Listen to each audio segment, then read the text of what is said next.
The predict command leverages built-in algorithms to forecast future data points using historical trends.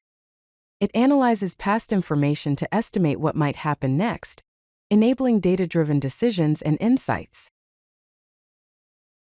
Using the predict command allows you to create automatic forecasts by examining existing data patterns. It helps in anticipating future values without manual calculations or external tools. The predict command uses advanced forecasting algorithms to analyze historical data trends. It evaluates patterns and relationships in the data to estimate future values with accuracy. The basic syntax for the predict command starts with a pipe symbol followed by the word predict, then the name of the field you want to forecast. Additional options can be supplied to modify its behavior.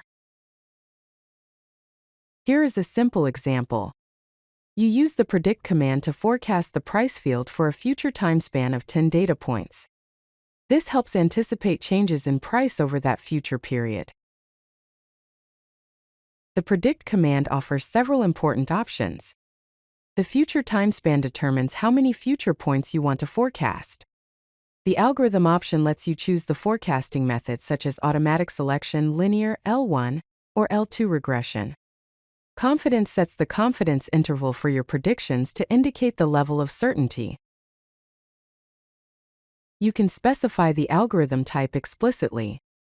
For example, using the linear algorithm predicts sales values based on linear regression. Choosing the right algorithm depends on your data characteristics and forecast goals. For the most accurate forecasts, ensure you have sufficient historical data. Select the appropriate algorithm that matches your data's pattern and behavior.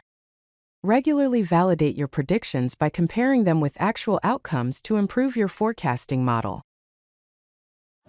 If you like this video, hit that like button and don't forget to subscribe.